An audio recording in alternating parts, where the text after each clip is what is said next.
आज के दौर में करियर को लेकर इतनी आशंका और अनिश्चितता है कि भविष्य को सुरक्षित करने की जद्दोजहद में पूरी जीवन शैली अस्त व्यस्त हो गई है। विडंबना देखिए, आधी उम्र इसी उधेड़बुन में गुजर जाती है कि क्या करें और कैसे करें। किस्मत से जब तक हाथ में एक अदद नौकरी या स्थिरता आती है, तब तक शरीर की बायोलॉजिकल क्लॉक चेतावनी देने लगती है और करियर की क्लॉक अभी भी शुरुआती टिक टिक पर अटकी होती है। यह सिर्फ समय का प्रबंधन नहीं है, यह एक पूरी पीढ़ी का अपने अस्तित्व के लिए संघर्ष है। भारत जैसे देश में जहां जनसंख्या का एक बड़ा हिस्सा युवा है, अवसर ऊंट के मुंह में जीरे के समान है। लाखों छात्र कुछ 100 पदों के लिए लड़ रहे हैं। यहाँ प्रतियोगिता केवल प्रतिभा की नहीं, बल्कि सर्वाइवल की है। 1% की सफलता दर वाले इम्तिहानों में बाकी 99% युवाओं का क्या? वे केवल एक संख्या बनकर रह जाते हैं। इंसानी जीवन दो अदृश्य घड़ियों के तालमेल पर टिका होता है। एक वह जो प्रकृति ने हमारे शरीर के भीतर फिट की है, बायोलॉजिकल क्लॉक, जो उम्र के साथ हमारी ऊर्जा, प्रजनन क्षमता और स्वास्थ्य के पड़ावों को तय करती है। दूसरी वह जिसे समाज और आधुनिक अर्थव्यवस्था ने गढ़ा है, करियर क्लॉक, जो डिग्री, पहली नौकरी, प्रमोशन और वित्तीय स्थिरता की समय सीमा तय करती है। समस्या यह है कि आज के भारतीय परिवेश में ये दोनों घड़ियां एक दूसरे के विपरीत दिशा में भाग रही हैं। जब प्रकृति कहती है कि यह समय जीवन बसाने, परिवार को समय देने और शारीरिक ऊर्जा का आनंद लेने का है, तब व्यवस्था युवा को ऐसी अंतहीन कतार में खड़ा कर देती है जहां उसका करियर स्टार्ट होने का नाम ही नहीं लेता। आज का भारतीय युवा एक अजीब सी प्रतीक्षा वेटिंग रूम में जी रहा है। करियर की अनिश्चितता ने उसकी पूरी जीवन शैली को पास बटन पर डाल दिया है। वह अपनी पसंद के कपड़े खरीदने से लेकर जीवन साथी चुनने तक हर फैसले को नौकरी मिलने तक के लिए टाल देता है। संगीत, खेल या यात्रा जैसे शौक किसी ठंडे बस्ते में डाल दिए जाते हैं, क्योंकि असफलता का डर उसे एक पल भी चैन से बैठने नहीं देता। यह पास केवल समय का नुकसान नहीं है, बल्कि उस मानसिक और भावनात्मक विकास का रुक जाना है जो 20 से 30 वर्ष की आयु के बीच होना चाहिए।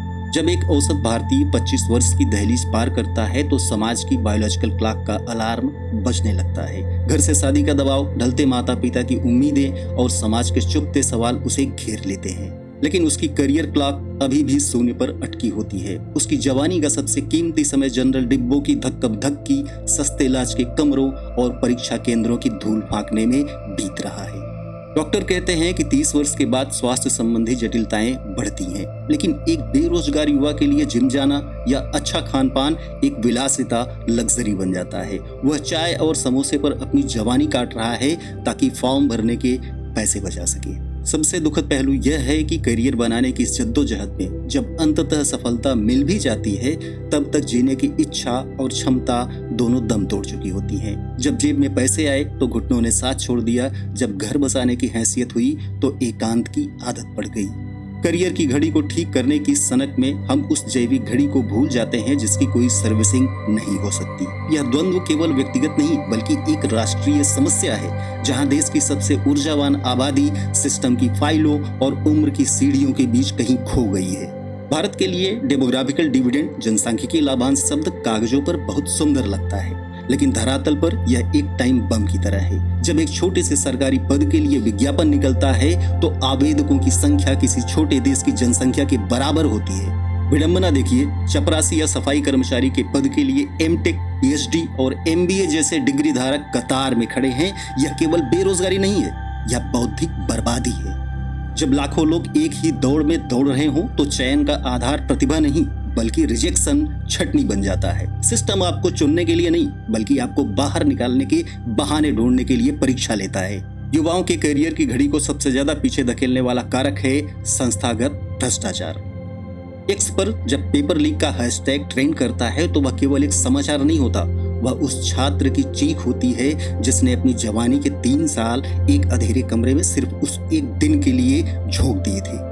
परीक्षा होती है, फिर लीक होती है, फिर जांच बैठती है, फिर कोर्ट केस होता है और अंत में परीक्षा रद्द कर दी जाती है। इस चक्रव्यूह में युवा की बायोलॉजिकल क्लॉक नहीं रुकती, उसकी उम्र बढ़ती जाती है, फॉर्म भरने की पात्रता, एलिजिबिलिटी खत्म होती जाती है, लेकिन करियर क्लॉक वहीं अटकी रहती है जहां 3 साल पहले थी।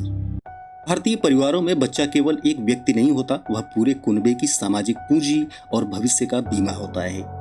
मध्यम वर्गीय माता पिता अपनी जीवन भर की कमाई, अपनी सुख सुविधाओं का त्याग कर बच्चे की पढ़ाई में लगा देते हैं। यह त्याग बच्चे के लिए प्रेरणा कम और एक अघोषित ऋण, अनस्पोकन डेट ज्यादा बन जाता है।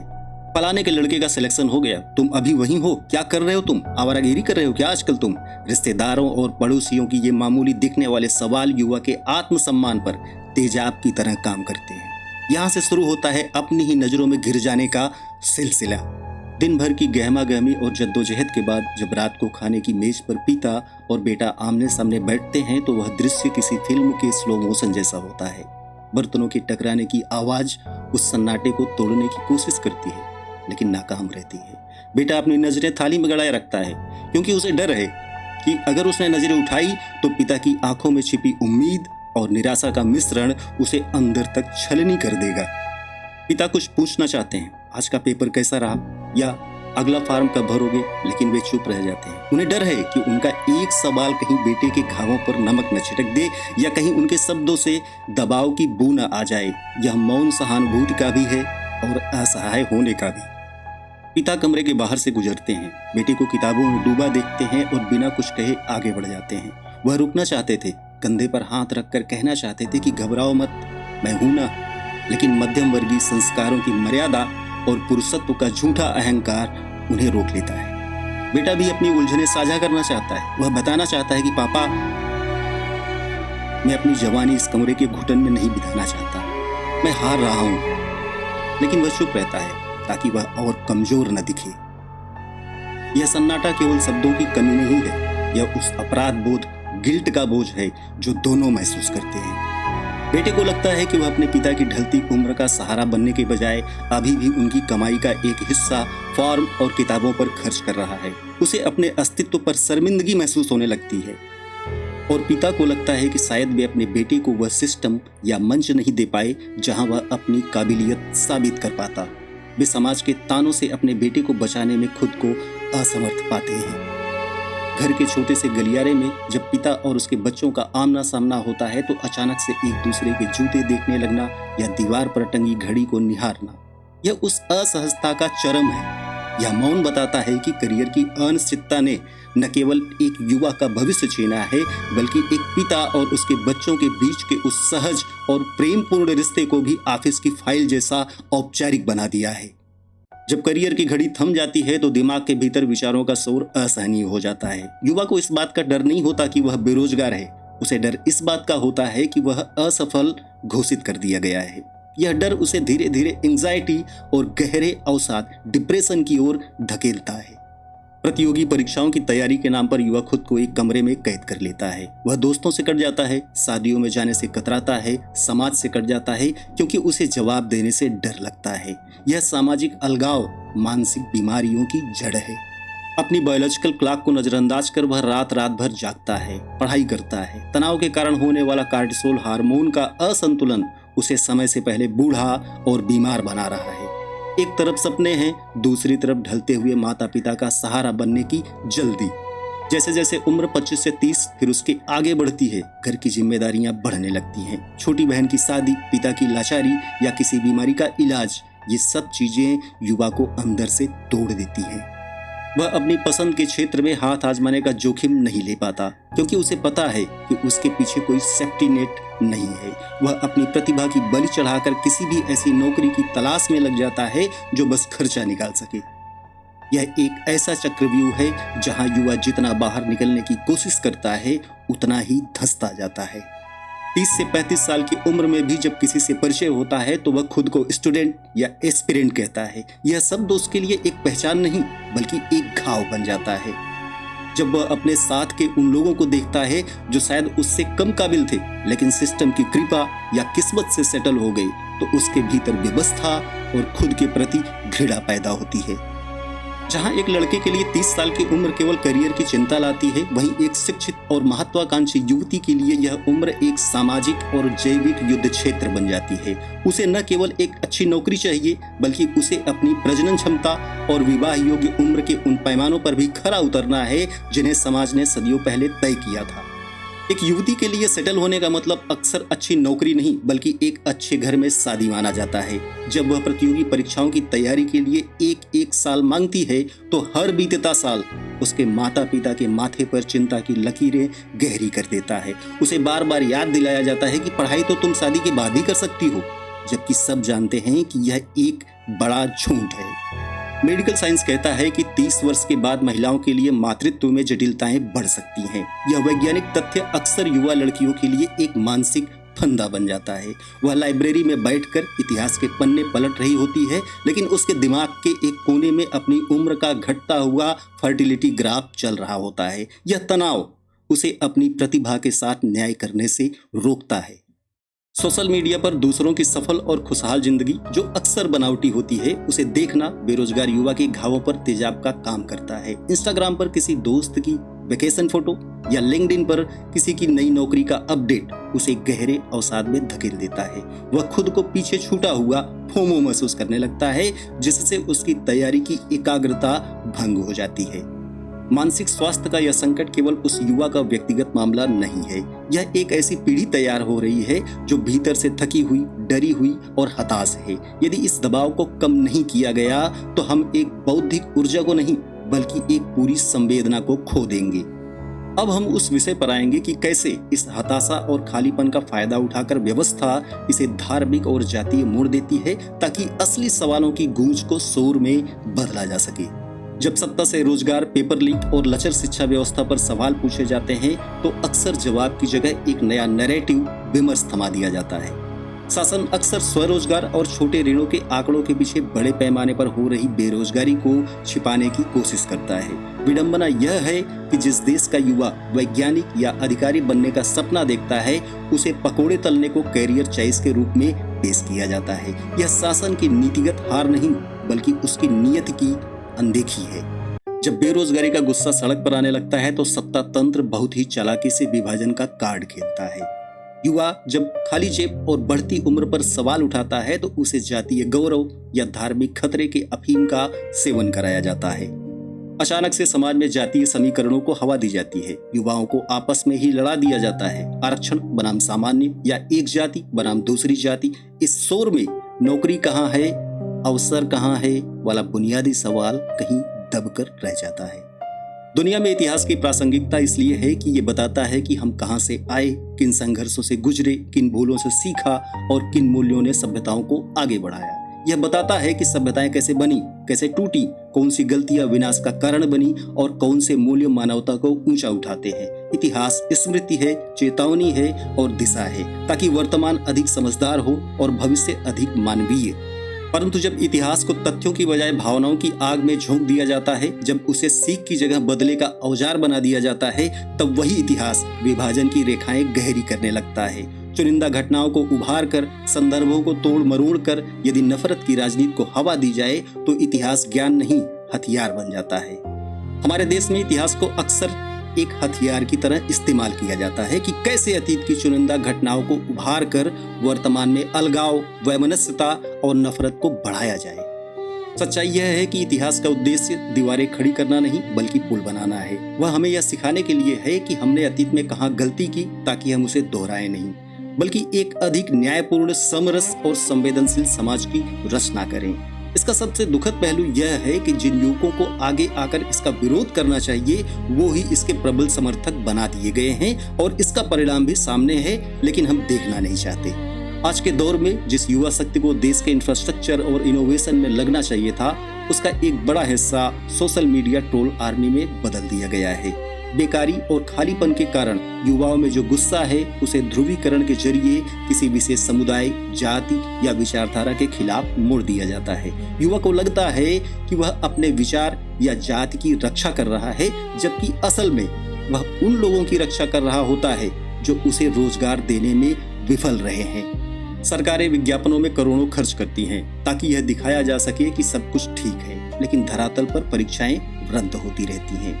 युवाओं को एक सक्रिय नागरिक के बजाय केवल एक वोट बैंक के रूप में देखा जाता है। उसकी बायोलॉजिकल क्लॉक की तड़प और कैरियर क्लॉक की बंदी पर चर्चा करने के बजाय राजनीतिक दल उन्हें मुफ्त की रेमड़ियां या भावनात्मक नारों में उलझाए रखते हैं। जब किसी देश का शासन अपने युवाओं के भविष्य को सुरक्षित करने के बजाय उनके आक्रोश को दिशा भ्रमित करने लगे, अपने ही देश वालों से लड़वाने लगे, अपने ही नागरिकों को जाति, भाषा, संप्रदाय, विचारधारा आदि के आधार पर बांटने लगे, तो वह देश अपनी डेमोग्राफिकल डिविडेंड को डेमोग्राफिक डिजास्टर में बदल रहा होता है। यह स्थिति अत्यंत आत्मघाती है। युवा का भविष्य किसी जाति या धर्म के श्रेष्ठ होने या कमतर में नहीं, बल्कि उसके हाथ में रोजगार और मन में सुरक्षा के भाव होने में है। करियर बनाने की अंधी दौड़ में जो सबसे बड़ी कीमत युवा चुकाता है वह है उसका अपना अस्तित्व। 25 से 32 साल की वह उम्र जिसमें इंसान अपनी शारीरिक क्षमता के शिखर पर होना चाहिए, आज का युवा उस उम्र में आंखों की कमजोरी, पीठ दर्द, तनाव और अनिद्रा का शिकार है। जब किस्मत से वह अंततः सफल होता है तो उसका शरीर उस सफलता का जश्न मनाने के लायक नहीं बचता, और सिस्टम ने जिसे असफल घोषित कर दिया उन बेचारों की तो अंतहीन द्रवित कहानियां हैं। करियर सेट करने के चक्कर में विवाह की उम्र टलती जा रही है। इसका सीधा असर भारत की अगली पीढ़ी के स्वास्थ्य और जैविक चक्र पर पड़ रहा है। 30 से 35 की उम्र में परिवार शुरू करने की जद्दोजहद कई बार चिकित्सा विज्ञान के दरवाजे पर ले जाकर खड़ा कर देती है। जिस उम्र में इंसान को सामाजिक जुड़ाव और प्रेम की आवश्यकता होती है, वह उम्र नोट्स और मार्क टेस्ट के बीच गुजार दी जाती है। परिणामतः एक ऐसी पीढ़ी तैयार हो रही है जो आर्थिक रूप से शायद स्थिर हो जाए, लेकिन भावनात्मक रूप से पूरी तरह खाली है। जब व्यवस्था युवा को केवल एक रोल नंबर मान लेती है, तो युवा भी समाज के प्रति अपनी संवेदना खोने लगता है। जो प्रतिभाशाली युवा यहाँ के सिस्टम से टूट जाते हैं, वे विदेशों का रुख करते हैं, और जो यहाँ रह जाते हैं वे अक्सर भ्रष्टाचार का हिस्सा बन जाते हैं, क्योंकि उन्होंने बचपन से जुगाड़ और सेटिंग को ही जीतते हुए देखा है। इस संकट से निपटने के लिए हमें बहुआयामी दृष्टिकोण अपनाना होगा। जैसे चुनाव की तारीखें तय होती हैं, वैसे ही परीक्षाओं के विज्ञापन से लेकर ज्वाइनिंग तक का एक निश्चित कैलेंडर होना चाहिए। पेपर लीक करने वालों के खिलाफ कड़े कानूनों के साथ फास्ट ट्रैक कोर्ट की भी जरूरत है।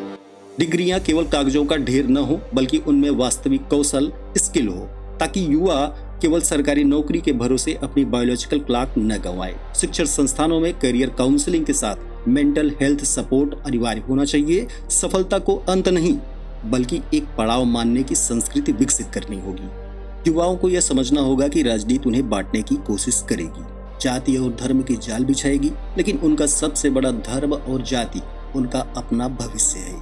जब तक युवा सड़कों पर जातीय और वर्गीय गुटबंदी के लिए नहीं, बल्कि रोजगार और निष्पक्ष परीक्षा के लिए एकजुट नहीं होगा, तब तक शासन की अनदेखी जारी रहेगी।